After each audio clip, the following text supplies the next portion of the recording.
You know, this hearing's been going on. It's 3 o'clock. We still haven't heard from everyone. And the gentle lady from Massachusetts is a leader on this issue in the Women's Caucus and on this committee. Ms. Presley, you are now recognized. Reclaiming my time. Thank you. You know, for our most marginalized communities, the right to abortion guaranteed by Roe v. Wade has really only been a right in name only.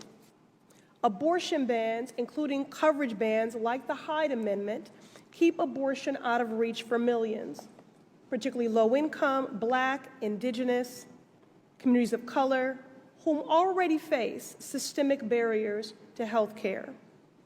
Professor Ross, I will afford you the opportunity to elaborate on the roots and the impacts of white supremacy and how abortion bans like this are rooted in patriarchy, white supremacy, and perpetuate systemic racism.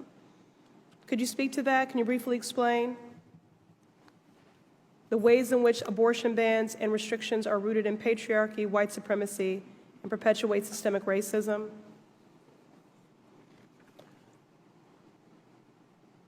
Okay. Is that, okay. I don't know if that's directed towards me, so. Okay. Actually, you know what? Since you started with that, Dr. Moayedi, will you pick up on that? I'm sure, and I would love to hear from Professor Ross on that too. But I mean, yes, from the founding of this country, reproductive coercion was used as a method of controlling enslaved women and creating more people to be enslaved.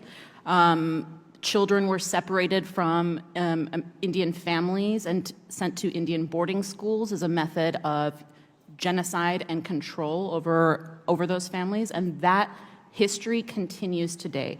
We see that history time and time again in how our medical structures are created and how we actually think about race and medicine, how we actually have physicians that think that high blood pressure is because of your race and not because of the stress of racism in our country. Thank you very much. And Ms. Aziz, in your capacity with the Texas Equal Access Fund, you're on the front lines in the fight to ensure abortion access for all.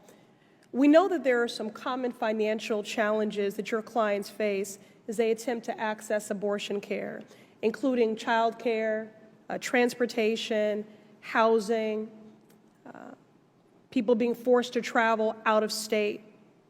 Can you speak to how the Hyde Amendment pushes those already out of reach further out of reach when it comes to access? Speak to the racist and discriminatory implications of it, please. Thank you for your question. So absolutely, I mean, the Hyde Amendment is in place as a tool to discriminate against minorities because people that are wealthy will always have access to abortions. You know, even in their case, I think their access should be easier because I think abortion should be easy to access no matter what. But the wealthy will always be able to access abortion because they can hop on a flight, they can take time off, they can afford to lose wages if it's, you know, for 2 weeks or so.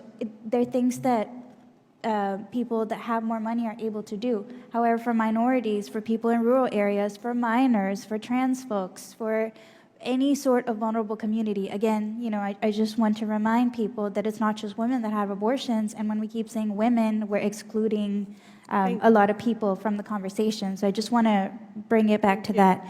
I'm sorry, one more. Thank you, Ms. Aziz. Thank you. And so, again, given these cost-prohibitive barriers here and the impact of things like the Hyde Amendment, which push care further and further out of reach, abortion funds have really been standing in the gap of that, but it's long past time that Congress eliminate the Hyde Amendment. Earlier this year, the House made progress in doing just that by passing a historic budget without Hyde, but the Senate absolutely needs to follow suit, and this moment really demands it. Dr. Moayedi, the impact of these abortion bans are not limited to those residing in the states where they are in effect. As a provider who is on the ground, can you share how the ripple effects may be impacting broader abortion access across the nation? Yes, thank you so much for asking that. Just this week, I was in Oklahoma City providing care not only for people in Oklahoma, but for people from as far as San Antonio, Texas. That's over 8 hours to drive for care. Ordinarily, when I provide care in Oklahoma City, maybe 7 to 10% of the people in our clinic are from Texas, and specifically the North Texas area. This week, over 70% of the people I took care of were from Texas. That means also that those clinic spaces and appointments for people in Oklahoma are moving outside of the state as well. I'd also like to remind people that prior to SB 8, Texas was a place where people would come for abortion care too, specifically from Louisiana. And so that is pushing that care from Louisiana outside of Texas as well.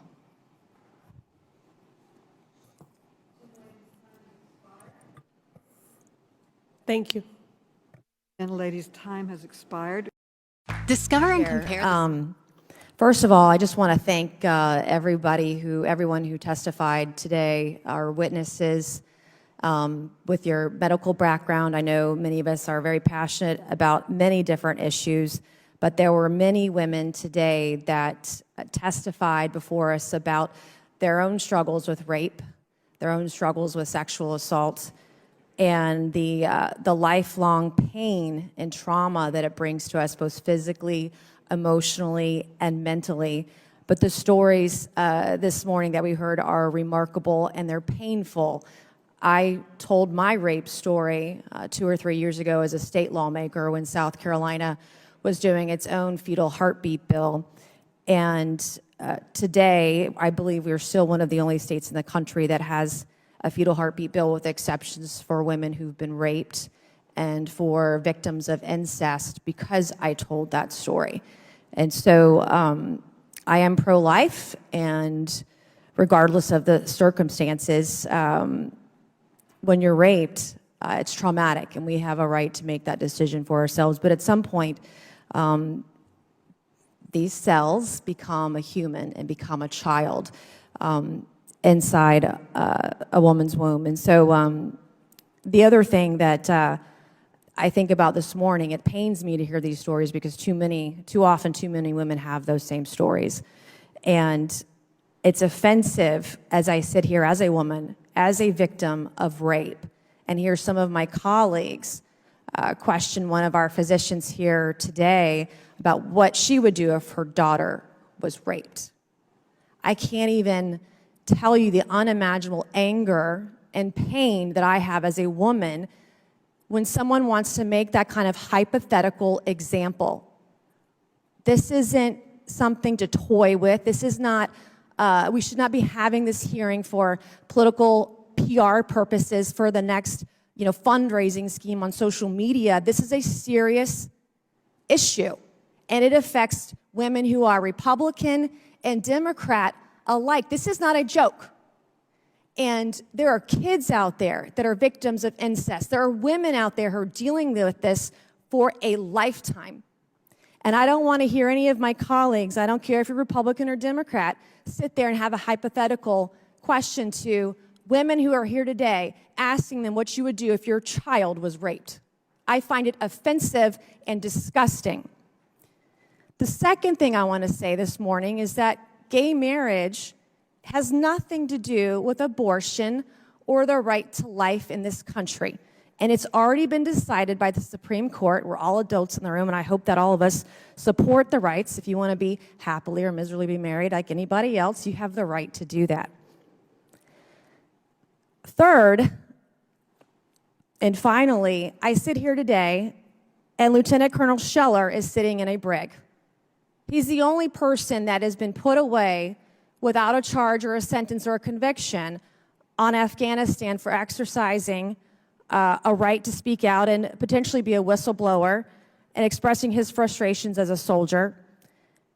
I saw yesterday and Tuesday this week in the Senate and House hearings the blame game going on in Afghanistan. We have billions of dollars that we just left of equipment to the Taliban, who are selling it to Iran and God knows who else. We have a cabinet that is saying one thing and a president that's saying another. I then, as I'm sitting here, see an email come across my desk that says reportedly the Department of Homeland Security Secretary Mayorkas is wondering if we can, accommodate between 350 and 400,000 illegal immigrants at the border. If we can account for those illegal apprehensions if we get away or do away with Title 42. Meanwhile, our Border Patrol agents are being threatened to be fired if they don't get a vaccination. And so I asked this question, what the hell is going on here today? We don't have oversight over state abortion rights. This is not the purpose of this committee, and I yield back. Thank you. The gentlelady yields